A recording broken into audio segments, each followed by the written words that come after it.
Assalamualaikum warahmatullahi wabarakatuh.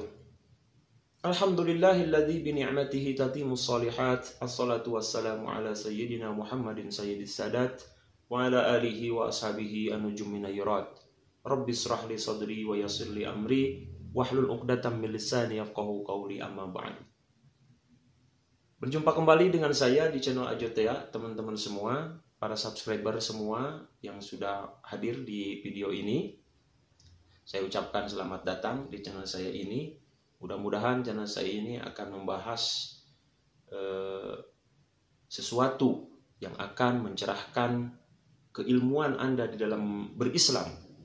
Kemudian yang kedua, video ini saya buat untuk memenuhi janji saya. Di video yang lain pernah mengatakan bahwa saya akan membahas secara khusus tentang pengertian ayat Iqra di surah Al-Alaq ayat pertama sampai ayat 5 ya.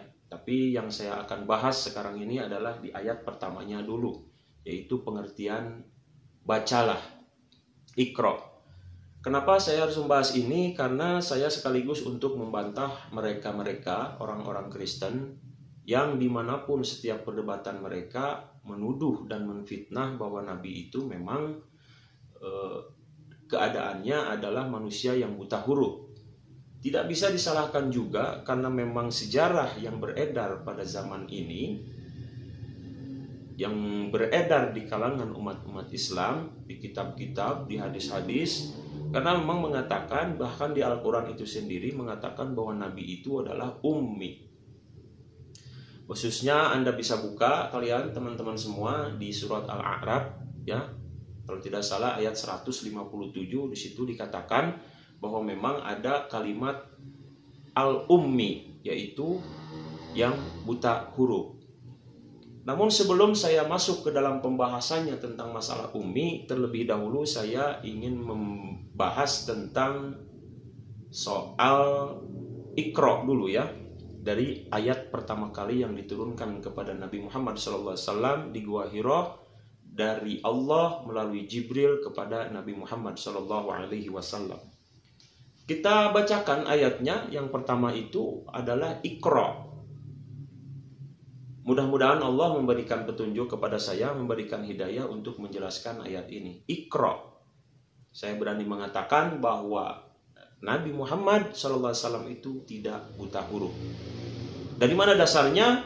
Salah satunya yang pertama adalah dari ayat itu sendiri, yaitu dari Al-Quran, surah Al-Alaq. Yang kedua dasarnya adalah harus menggunakan akal pikiran kita dalam membaca. Harus kita akui dan harus kita legowo menerimanya ya teman-teman semua, khususnya bagi umat-umat Islam. Pada saat ini memang harus kita akui bahwa terlalu banyak, bahkan mungkin bisa ratusan atau mungkin jutaan ya yang ada di Indonesia ini, umat Islam yang menghafal dalam Al-Quran. Artinya seorang hafiz. Hafiz itu artinya memelihara ya, bukan menghafal. Nah, salah satu untuk memelihara Al-Quran itu adalah dengan cara menghafal. Apakah itu buruk? Apakah itu bagus? Saya katakan itu bagus. Kenapa? Karena itu pun adalah termasuk orang-orang yang memelihara Al-Quran. Namun kita kekurangan teman-teman semua. Orang-orang yang memahami isi daripada Al-Quran. Saya tidak mengatakan menghafal Al-Quran itu buruk ataupun jauh daripada kata-kata yang lain itu tidak ada manfaatnya. Tidak ya, saya tidak mengatakan seperti itu. Artinya menghafal itu bagus karena dia termasuk orang-orang yang memelihara kelestarian Al-Quran itu sendiri. Namun alangkah lebih baiknya teman-teman, kekurangan kita umat Islam yang ada di Indonesia ini adalah kita tidak bisa memahami makna daripada apa yang kita baca itu. Oleh karena itu saya ingin menerangkan kepada khususnya teman-teman Muslim, juga kalau ada yang mendengarkan orang-orang Kristen sama sekali, sekaligus saya akan membantah tentang masalah Nabi Ummi itu diartikan dengan buta huruf. Nabi itu tidak buta huruf teman-teman semua. Kita lihat dari ayat pertama itu, Iqra. Malaikat turun dari Allah diutus kepada Nabi Muhammad di Gua Hiro. Waktu itu guanya dalam keadaan gelap gulita. Kemudian Jibril datang ketika Rasulullah bertahanus. Datanglah, Iqra. Maka Nabi menjawab, Ma ana biqari. Perhatikan jawaban Rasulullah, teman-teman semua, bahwa di sana ada Ma ana biqari, kata Nabi. Apa yang harus saya baca? Apakah Nabi mengatakan seperti itu? Ini diartikan tidak bisa baca dan tulis. Mari kita berpikir. Oleh karena itu, Al-Quran diperuntukkan untuk orang yang menggunakan akal dan pikirannya. Apa sebetulnya? Kenapa Nabi menjawab seperti itu? Ma'ana biqari. Apa yang harus saya baca?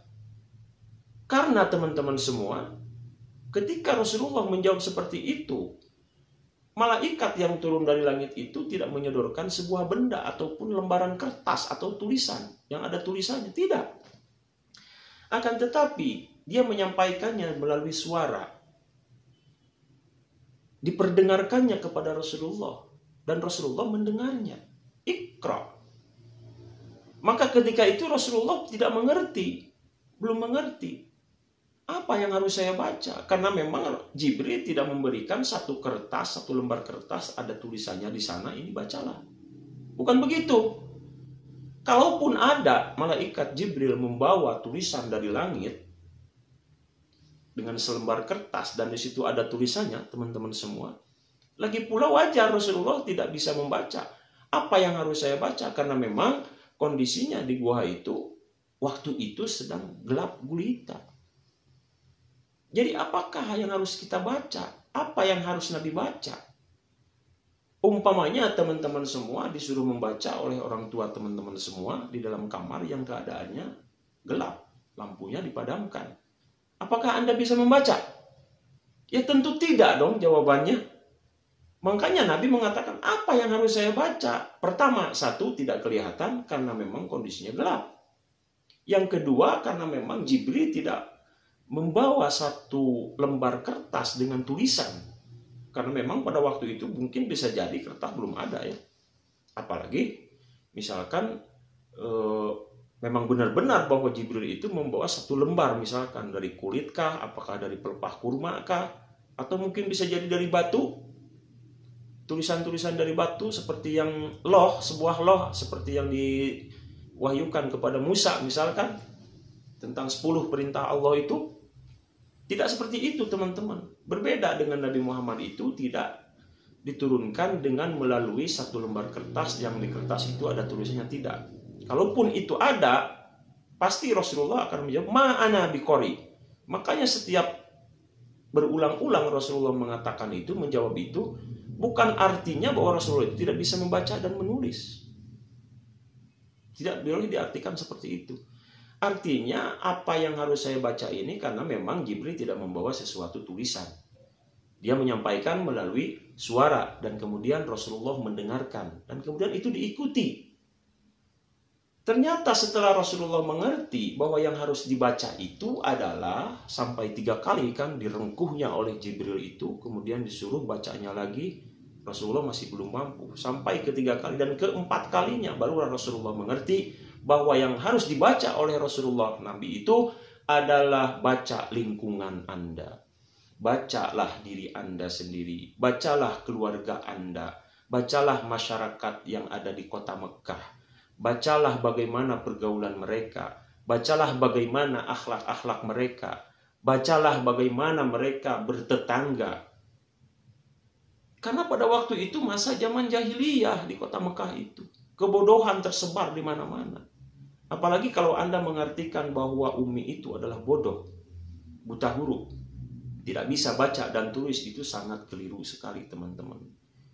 Tapi wajar saja mereka menuduh seperti itu karena memang sejarah menyatakan bahwa Nabi itu adalah ummi.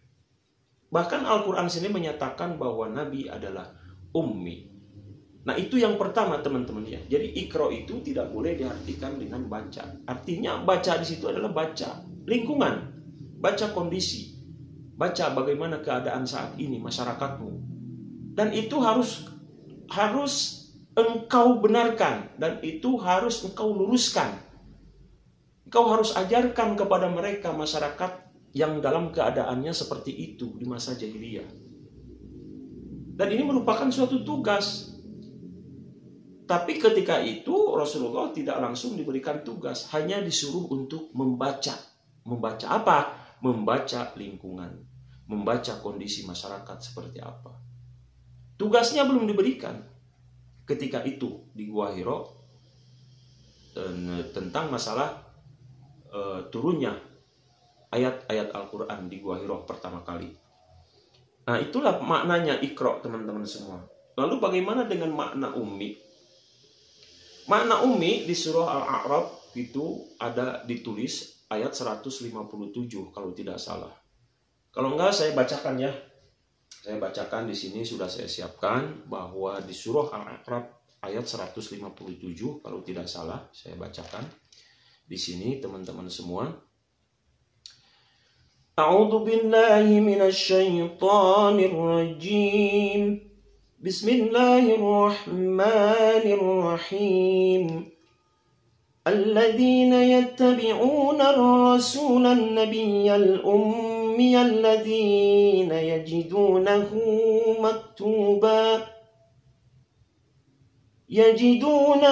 مكتوبا عندهم في التوراة والإنجيل يأمرهم بالمعروف عن المنكر ويحل لهم الطيبات ويحرم عليهم الخبائث ويضع عنهم إصرهم والأغلال التي كانت عليهم فالذين آمنوا به وعزروه ونصروه واتبعوا النور الذي أنزل معه أولئك هم المفلحون. Ini artinya begini teman-temannya semua. Sebetulnya Al-Quran ini saya mengajak kepada Anda semua. Mudah teman-teman semua ya. Jadi jangan kita terpengaruh dengan framing-framing orang-orang Kristen. Kita harus jaga keimanan kita, ketakwaan kita kepada Allah. Bahwa Al-Quran itu katanya dongeng-dongeng lah isinya. Tidak. Mereka mengatakan seperti itu teman-teman karena mereka tidak mengerti apa sebetulnya dalam Al-Quran itu kandungannya. Bagaimana mereka akan mengerti kandungannya atau bahkan terjemahannya saja dululah. Sedangkan maknanya pun, bacaannya pun mereka tidak bisa. Jadi kalau mereka mendengar bahwa ayat Al-Quran itu adalah dongeng-dongeng atau mungkin lebih jauhnya mengatakan bahwa kitab ini adalah buatan Nabi Muhammad, itu sangat keliru teman-teman. Kita cukup mendengarkan saja, nggak boleh istilahnya kita itu terpengaruh dengan kalimat-kalimat mereka, dengan framing-framing mereka bahwa Islam itu begini, Islam itu begitu, segala macam diomongan tidak, teman-teman. Jadi saya ingatkan kepada kaum muslim semua bahwa Al-Quran sebetulnya mudah. Sebetulnya kita bisa membaca walaupun hanya dengan secara terjemahannya saja. Syaratnya yang seperti saya bilang tadi adalah menggunakan akal dan pikiran Anda. Di sini diartikan teman-teman semua, berhubungan dengan ayat tadi ya. Orang-orang yang mengikut Rasul, Nabi yang ummi. Nah, di sini ada Nabi yang ummi. Yang namanya mereka dapati tertulis di dalam Taurat dan Injil yang ada di sisi mereka. Yang menyuruh mereka mengerjakan yang ma'ruf dan melarang mereka dari mengerjakan yang munkar. Dan menghalalkan bagi mereka segala yang baik dan mengharamkan bagi mereka segala yang buruk. Dan membuang diri mereka beban-beban dan belenggu-belenggu yang ada pada mereka. Maka orang-orang beriman kepadanya, memuliakannya, menolongnya, dan mengikuti cahaya yang terang yang menurunkan kepadanya Al-Quran. Mereka itulah orang-orang yang beruntung. Ini kan secara terjemahan saja teman-teman bisa dipahami bahwa memang di situ tertulis memang kalimat An-Nabiyyal Ummi. Jadi ummi di situ mereka dapati tertulis di dalam Taurat dan Injil yang ada pada sisi mereka. Ya kita tinggal membaca teksnya saja sudah jelas sebetulnya kan. Memang Al-Quran itu terdiri dari ayat-ayat yang muhkamat dan juga mutasyabihat. Muhkamat itu sebetulnya bisa dimengerti walaupun kita membaca dengan secara terjemahan. Walaupun banyak orang-orang Kristen mengatakan, bahkan umat Islam sendiri mengatakan kepada mereka bahwa itu adalah orang-orang Kristen itu adalah bani terjemahan katanya kan. Sebetulnya kita juga tidak boleh gengsi untuk menyatakan kita pun akan memahami dengan secara terjemahannya saja.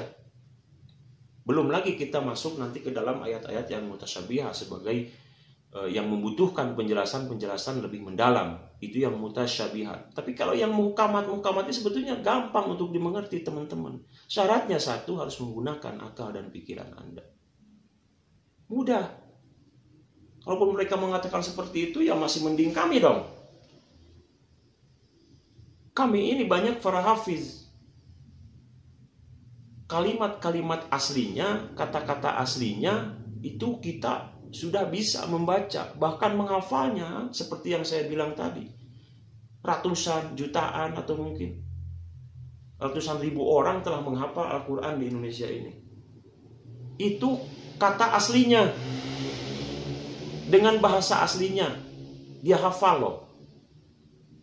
Tapi kepincangannya tidak banyak orang yang memahami maknanya. Berbeda dengan orang-orang Kristen. Mereka hanya membaca terjemahannya saja. Tapi ketika dibaca dengan bahasa aslinya, mereka tidak bisa. Kebanyakan ya, tapi tidak semua. Kebanyakan mereka tidak bisa membaca bahasa aslinya. Kalau orang Islam bisa membaca bahasa aslinya, bahkan dihafal oleh jutaan orang di Islam yang ada di Indonesia ini. Tapi dari segi makna dan artinya, saya akui, umat muslim mengakui bahwa memang kita Islam di Indonesia ini kekurangan untuk memahami makna daripada Al-Quran ini. Yang banyak itu adalah para hafiz, para penghafal Al-Quran. Dari ayat pertama, misalkan dari surah Al-Fatihah, sampai ayat surah yang terakhir An-Nas. Itu mereka semua hafal di luar kepala. Banyak yang melakukan itu. Tapi ketika ditanyai maknanya, mereka tidak mengerti. Itu masih banyak di saudara-saudara kita Muslim. Itu masih banyak ya. Jadi Al-Quran itu sebenarnya teman-teman masih bisa dipahami secara terjemahannya saja. Kemudian saya ingin membacakan tentang masalah ummi di sini. Makna ummi di sini teman-teman, itu tidak bisa diartikan buta huruf. Walaupun di sini sudah tertulis di surat Al-A'raf barusan, An-Nabiyyal Ummi. Ummi itu teman-teman semua terambil dari kata al-um. Al-um. Kalau di kampung-kampung teman-teman semua sering memanggil ibu kita itu adalah ummi. Artinya ya ibu. Lalu dari mana datangnya ummi diartikan buta huruf? Mari kita gunakan pikiran. Apalagi diartikan dengan bodoh. Padahal bodoh itu menurut bahasa Arabnya adalah al-jahlun. Jahil. Jadi orang yang jahil itu orang bodoh. Dan itu pun pengertian bodoh tidak diartikan tidak bisa baca dan tulis. Karena memang pada waktu itu di zaman jahiliyah, kenapa disebut zaman jahiliyah? Jahiliyah kenapa? Bukan artinya mereka itu bodoh, tidak bisa baca dan menulis loh. Pada waktu itu mereka pintar-pintar loh. Musuh-musuh Nabi itu justru dahulu itu adalah orang-orang yang pandai membuat syair, artinya membaca dan menulis.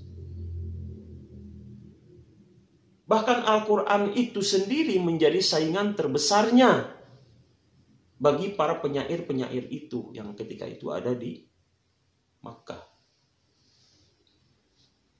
Lalu bagaimana dikatakan bahwa orang itu bodoh, tidak bisa menulis dan membaca? Justru mereka itu bisa membaca dan menulis. Mereka membuat syair-syair yang tujuannya untuk menyaingi Al-Quran. Dan mereka merasa bahwa saingan terbesarnya adalah kata-kata yang diucapkan oleh Nabi Muhammad. Beliau sendiri terperangah ketika mendengarkan kata-kata yang selama ini belum pernah didengarnya, saking indahnya kalimat-kalimat Al-Quran itu, teman-teman semua. Mereka sampai tidak bisa berkata-kata ketika Rasulullah mengatakan dan berucap. Apa yang diucapkannya itu keluar adalah kalam-kalam Allah, Al-Quran. Mereka tidak bisa berkata apa-apa, teman-teman. Saking indahnya mendengarkan susunan tulisan kalimat-kalimat Al-Quran itu. Jadi tidak bisa diartikan bodoh waktu itu. Dan ummi di sini ada maknanya ibu. Mungkin logikanya seperti inilah teman-teman. Karena tadi saya bilang berulang-ulang mengatakan logika kita harus jalan. Menggunakan akal pikiran untuk memahami Al-Quran ini. Ada misalkan di suatu hari nanti. Bahkan mungkin saat ini pun ada ya orang yang seperti itu. Orang yang tidak bisa lepas dari ibu kandungnya sendiri. Dan memang ibu kandung sendirinya pun memang sangat menyayanginya luar biasa. Karena ibunya tidak mau mengizinkan manusia-manusia lain yang akan mempengaruhi pikiran anaknya. Dan memang pada waktu itu ketika di zaman Rasulullah sendiri, Rasulullah pernah dititipkan ke Halimatus Sa'diyah. Dan dia bahkan ditempatkan di tempat yang terpencil, yang ketika itu bahasa Arabnya di sana sangat fasih. Sehingga Nabi Muhammad itu memang benar-benar terjaga lisannya, terjaga dari bahasa-bahasa yang sangat tidak bermoral ataupun tidak bahasa-bahasa yang sangat kasar umpamanya. Jadi sangat dijauhkan, jadi terpelihara lisannya itu benar-benar fasih. Sebenarnya itu jadi ummi itu dikatakan adalah seorang ibu. Lalu kenapa dimaknai buta huruf? Nah, disinilah masalahnya teman-teman semua. Kenapa ummi itu diartikan buta huruf?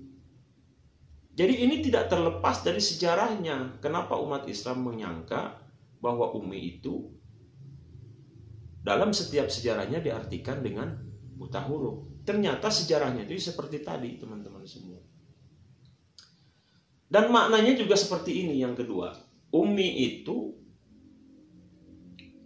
adalah negeri di mana anak itu dilahirkan. Nah, sekarang saya bertanya, negeri tempat kelahiran kita itu disebut apa? Itulah disebut ibu pertiwi. Tanah air ibu pertiwi kita, di mana kita dilahirkan. Dan Nabi Muhammad SAW itu dilahirkan di ibu pertiwinya, di negeri itu. Bagaimana kondisi negeri itu? Adalah jahiliyah, bodoh, dalam kebodohan. Bodohnya bukan berarti tadi tidak bisa baca dan tulis, ya bukan. Tapi arti bodoh itu tidak bisa menerima kebenaran.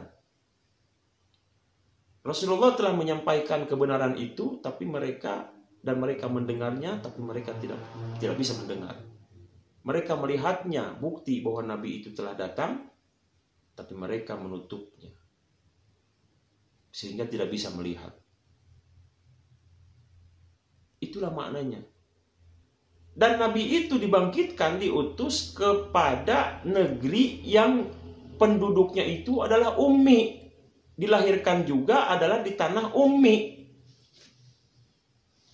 Yang buta huruf. Jadi bukan nabinya yang buta huruf. Karena semasa perjanjian Hudaybiyah,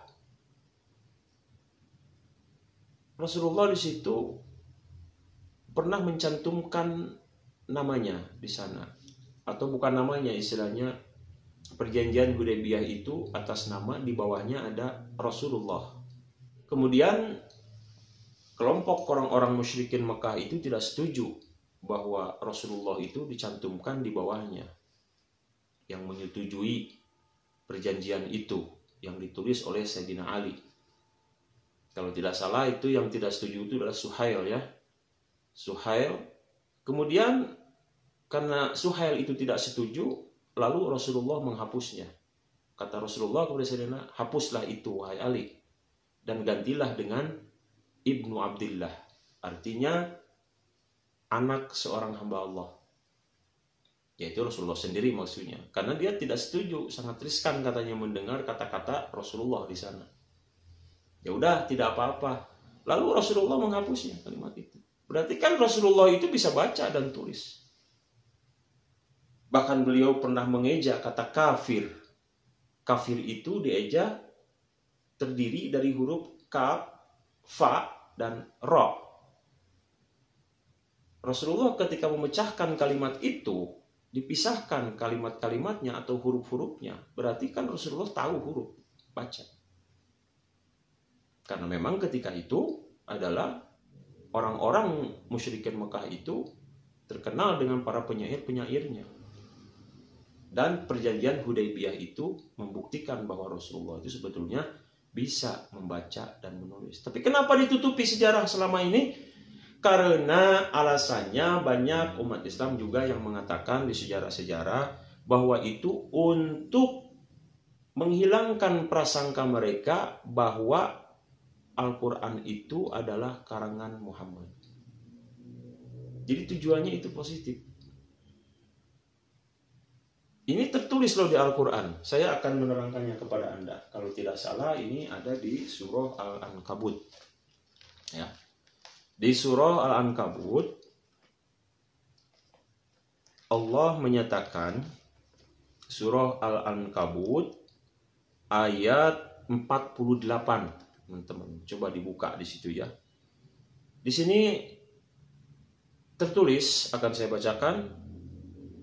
Bismillahirrahmanirrahim.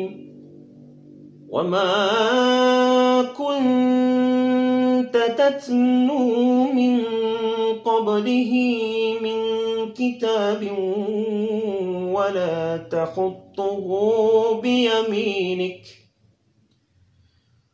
ولا تخطه بيمينك إذا لارتاب المبطلون. Sadaqallahul Azim. Maknanya teman-teman, dan kamu tidak pernah membaca sebelumnya. Apa? Ini kamu itu maksudnya kepada Muhammad. Dan kamu tidak pernah membaca sebelumnya sesuatu kitab pun. Dengar ya, perhatikannya. Dan kamu tidak pernah menulis suatu kitab dengan tangan kananmu. Andai kata Allah, kamu pernah membaca dan menulis, maka benar-benar ragulah mereka, orang yang mengingkarimu. Ini jelas kan? Secara terjemahan pun kita sudah paham sebetulnya, teman-teman semua. Ketika itu bahwa Rasulullah di sini dikatakan sebelum itu tidak ada sesuatu kitab pun yang dia baca, yang beliau baca itu tidak ada. Bahkan tidak pernah menulis satu kalimat pun.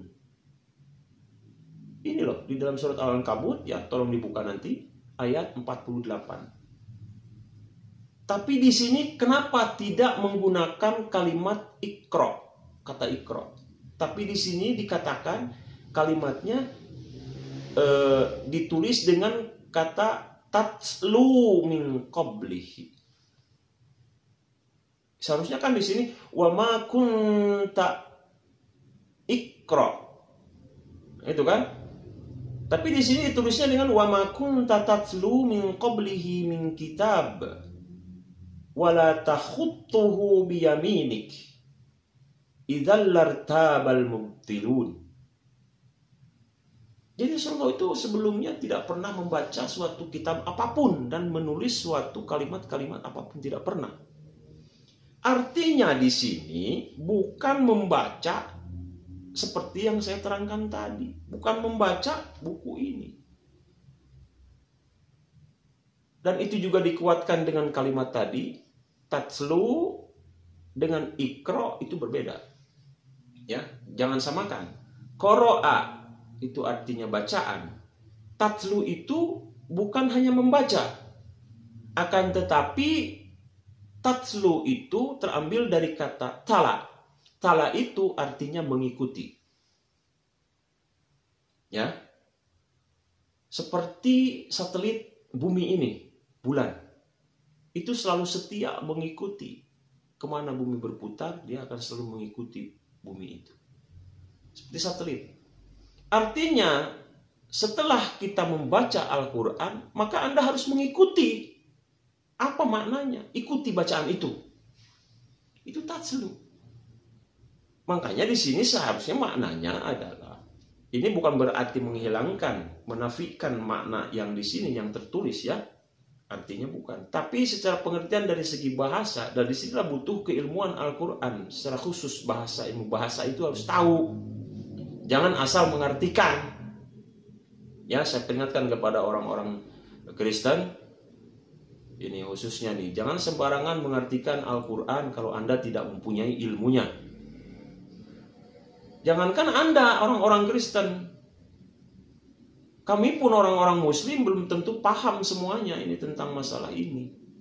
Masalah ayat-ayat Al-Quran ini. Karena tadi saya sudah mengatakan bahwa memang kebanyakan di Muslim di Indonesia itu adalah para penghafal, hafiz.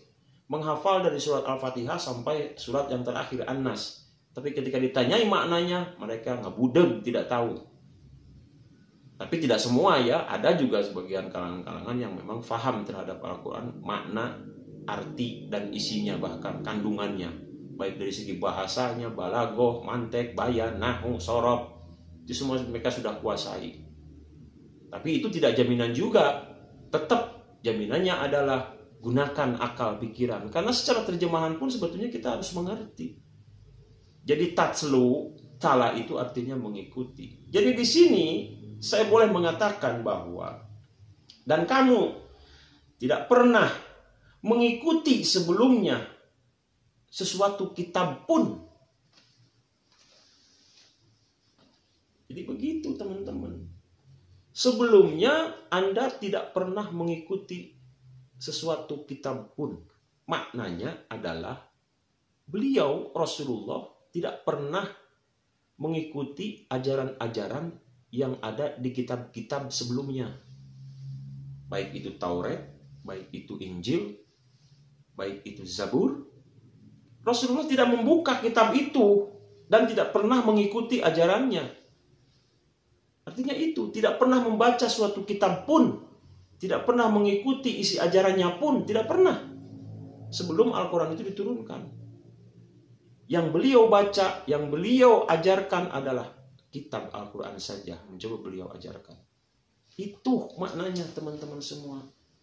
Jadi apakah yakin Anda semua, khususnya umat-umat Muslim, bahwa Nabi itu memang buta huruf? Saya merasa tidak yakin. Kalau Anda merasa tidak yakin, dan saya juga merasa tidak yakin, coba ikuti saya, buktikan. Perbanyak sejarah, perbanyak literasi lagi. Mari kita buktikan bersama bahwa memang sebenarnya bahwa Rasulullah SAW itu tidak buta huruf. Kalau dia katakan berbuta huruf dong, istilahnya ya bertentangan loh dengan sifat-sifat yang ada pada diri Rasulullah yang disebut dengan amanah. Ya kan? Atau fatanah. Yang sifat 4 itu yang diri Rasulullah itu yang harus ada persyaratan jadi seorang nabi itu adalah nabi itu harus mempunyai sifat amanah, fatanah, tabligh, dan siddiq. Fatanah itu adalah cerdas. Jadi bertentangan dong kalau dengan itu. Jadi dari sini kita bisa menggambarkan teman-teman semua bahwa memang apa yang kita percaya saat ini tentang diri Rasulullah, mari kita kaji kembali.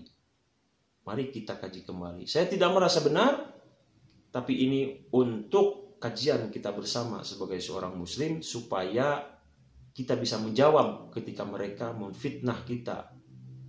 Ketika mereka menuduh bahwa Nabi Muhammad adalah seorang buta huruf.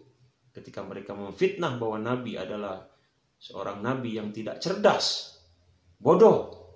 Kita harus menjawabnya. Tapi kalau kita tidak mau mengkaji sejarah ataupun mengkaji isi Al-Quran itu, bagaimana kita mau bisa menjawab? Karena yang kita hafal adalah ayat-ayatnya saja. Itulah mungkin teman-teman semua untuk video kali ini yang ingin saya sampaikan. Semoga kalian semua, teman-teman, sahabat-sahabatku yang terbaik, bisa mengerti apa yang saya maksudkan ini, bisa mengerti apa yang saya ucapkan ini. Artinya tujuannya adalah mari kita kembali bersama untuk mengkaji ayat-ayat Al-Quran secara benar dan baik. Meskipun hanya secara terjemahan, kita tidak usah sungkan, tidak usah gengsi untuk mempelajari Al-Quran. Syaratnya itu tadi, gunakan akal dan pikiran agar terjaga keislaman kita, keimanan kita, ketakwaan kita tidak terpengaruh oleh perming-perming mereka yang mengatakan Nabi begini, begitu, tidak. Jadi mari kita perdalam keilmuan Al-Quran. Minimal kita harus paham dengan terjemahannya saja dulu. Nanti untuk maknanya kita bisa berpikir. Allah memberikan akal dan pikiran kepada kita, itu digunakan untuk berpikir. Jangan maunya disuapin terus teman-teman semua ya. Saya mohon maaf atas segala kekurangan. Mohon dimaklumi saja. Yang salahnya itu hanya semata-mata dari saya. Yang benar itu hanyalah dari Allah Subhanahu wa Ta'ala. Semoga Allah mengampuni saya dan mengampuni Anda kalian semua untuk selalu berada di dalam rahmat Allah. Mungkin itu saja yang ingin saya sampaikan. Nanti akan saya sambung di video selanjutnya. Billahi taufik wal hidayah. Wa'afu minkum. Wassalamualaikum warahmatullahi wabarakatuh.